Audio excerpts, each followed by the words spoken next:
दरअसल दोस्तों ये सच्ची कहानी बिहार प्रदेश के मुजफ्फरपुर जिले की है। 14 अगस्त 2024 की सुबह जब लोग अपने घरों से निकलते हैं, अपने ऑफिस की तरफ जाते हैं, तो सुबह 9 बजे के करीब लोग एक रोड के किनारे एक बोरी को पड़ा हुआ देखते हैं। उस बोरी के ऊपर ब्लड लगा हुआ था। उस बोरी को देखने के लिए बहुत सारे आस पड़ोस के लोग इकट्ठा हो जाते हैं। वहाँ पर काफ़ी भीड़ जमा हो जाती है। उन भीड़ में से एक व्यक्ति पुलिस को फ़ोन कर देता है और पुलिस भी आधे घंटे के बाद वहाँ पर पहुँच जाती है। फिर पुलिस उस बोरी को निकलवाती है और रोड के किनारे रखती है। उसके बाद उस बोरी को जब खोला जाता है दोस्तों, तो उस बोरी के अंदर एक 23 से 24 साल के लड़के की लाश थी। उस लड़के की गर्दन एक हथियार से रेती हुई थी। उसकी पीठ में खंजर भी घोंपा हुआ था, जिस वजह से उसकी अथड़ियाँ बाहर आ चुकी थी और उसके शरीर पर बहुत सारे ऐसे घाव थे। पुलिस को ऐसा लग रहा था, ऐसा प्रतीत हो रहा था कि सबसे पहले इस लड़के को बेरहमी से मारा है और उसके बाद इसका कत्ल कर दिया है। दोस्तों फिर पुलिस इस लड़के की पहचान करने के लिए वहां पर खड़े हुए बहुत सारे लोगों से पूछती है इसकी शनाख्त करने के लिए, लेकिन वहां पर खड़े हुए सभी लोग इनकार कर देते हैं कि वो इस लड़के को नहीं जानते हैं। फिर पुलिस के सामने ये सबसे बड़ी चुनौती थी दोस्तों कि इस लड़के की पहचान करना, इसकी शनाख्त करना, आखिर ये लड़का कौन है, कहाँ से आया था, इसका नाम क्या है, ये कहाँ का रहने वाला है। तो वहाँ पर खड़े हुए सभी लोग मना कर देते हैं। फिर पुलिस इस बॉडी का पंचनामा बनाती है और इसे पोस्टमार्टम के लिए भेज दिया जाता है। फिर पुलिस अखबारों में और सोशल मीडिया पर इश्तेहार देती है कि आखिर किसी को तो पता होगा इस लड़के के बारे में, कहीं का तो ये होगा, किसी को अगर पता होगा तो वो यहाँ पर आएगा और शनाख्त करेगा। दोस्तों फिर जब ये कहानी सोशल मीडिया और अखबारों में चली जाती है, तो इस जानकारी को पाने के बाद एक परिवार इस पुलिस स्टेशन में पहुँचता है और वहाँ के दरोगा से कहते हैं कि दरोगा साहब 2 दिन से हमारा बेटा लापता है, उसका फ़ोन भी नहीं लग रहा है, फ़ोन भी उसका स्विच ऑफ है। फिर दरोगा साहब उस लड़के की फ़ोटो मांगते हैं, उसका नंबर मांगते हैं और उसके बाद उसका नाम भी पूछते हैं। तो उसकी जो माँ होती है वो अपने बेटे का नाम जयप्रकाश बताती है और उसकी उम्र 23 से 24 साल थी। फिर जो पुलिस ने वो फ़ोटो लिया था, उस फ़ोटो से उस लाश की शनाख्त करने की कोशिश करती है, तो फ़ोटो मैच हो जाता है।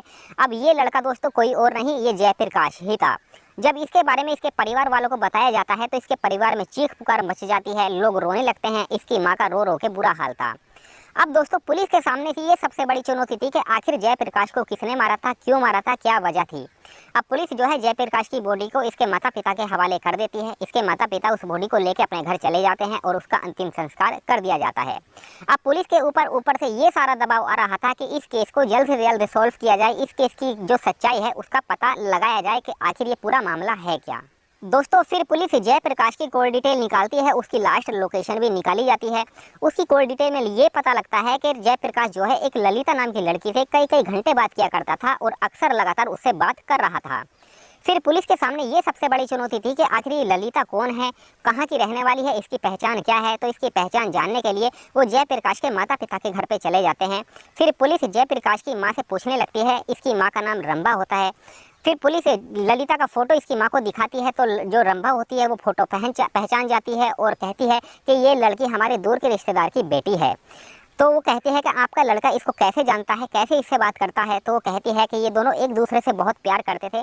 इन दोनों की शादी की बात भी चली थी, लेकिन दोनों परिवार में बात नहीं बन पाई और मामला कैंसिल हो गया। दरअसल दोस्तों आपको बता दें, जयप्रकाश काफ़ी कम पढ़ा लिखा था। वो इलेक्ट्रीशियन का काम किया करता था और गोवा में रहकर ही इलेक्ट्रीशियन का काम करता था। जो ललिता थी वो जयप्रकाश के मामा की लड़की की नड़न थी। एक दिन जयप्रकाश गोवा से अपने घर पे आ जाता है और कुछ दिन रुकता है और फिर अपने मामा की लड़की के घर पे चला जाता है। वहाँ पर जाने के बाद वो ललिता को देखता है तो देखते ही खुश हो जाता है। वो उससे मोहब्बत करने लगा था, उससे प्यार करने लगा था।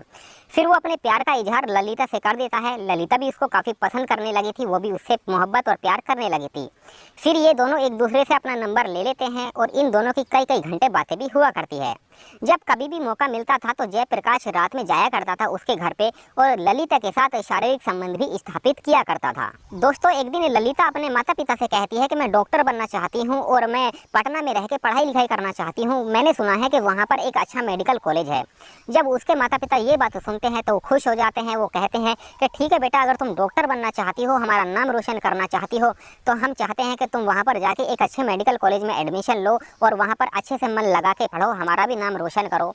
फिर जब ललिता उनकी ये बात सुनती है तो खुश हो जाती है और अपना सामान पैक करती है और पटना के लिए निकल जाती है। वहाँ पर जाके एक रूम लेती है और उसके बाद एक मेडिकल में एडमिशन भी ले लेती है।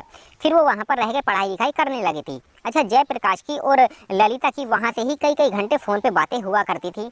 एक एक दिन जयप्रकाश ललिता से वीडियो कॉल पर बात कर रहा था।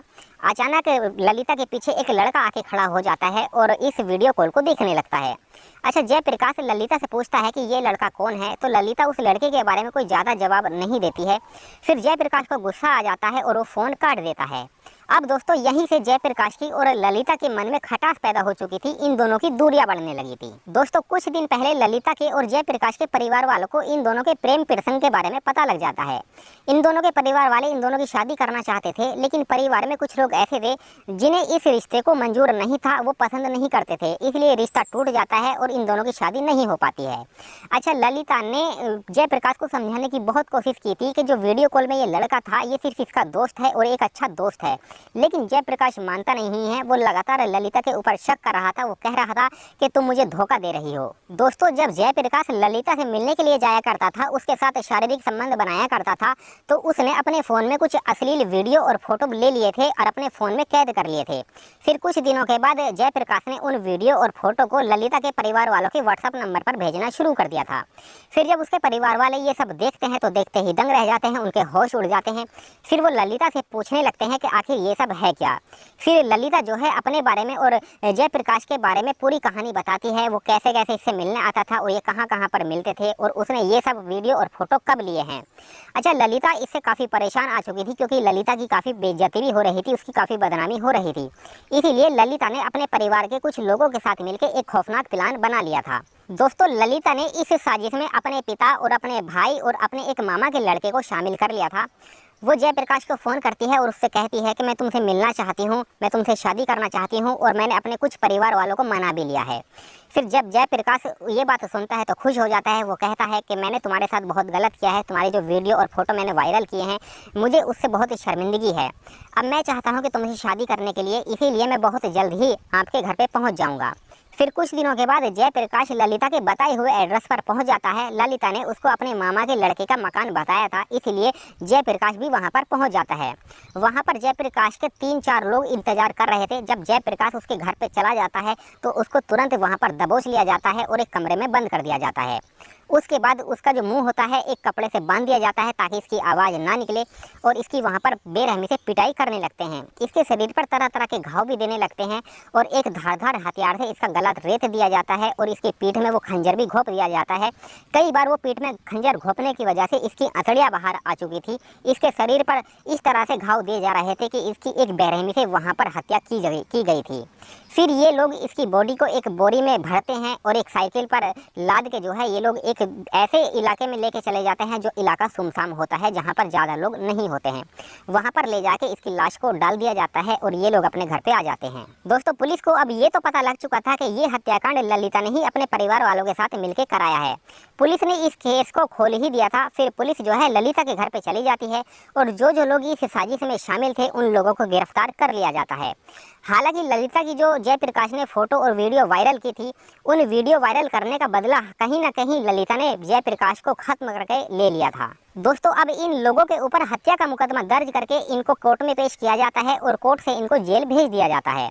दोस्तों इस कहानी को सुनाने का हमारा मकसद आप लोगों को परेशान करना या आपका दिल दुखाना नहीं था, सिर्फ आप लोगों को सचेत करना और जागरूक करना था कि आज के समय में, आज के समाज में, हमारे देश में इस तरह के लोग भी रहते हैं कि अगर उसी टाइम जब इनके परिवार वालों को इन दोनों के बारे में पता लगा था तो उसी टाइम ललिता की और जयप्रकाश की अगर शादी करवा देते तो हो सकता था कि शायद आज जयप्रकाश जिंदा होता और ललिता के साथ अच्छी जिंदगी गुजार रहा होता।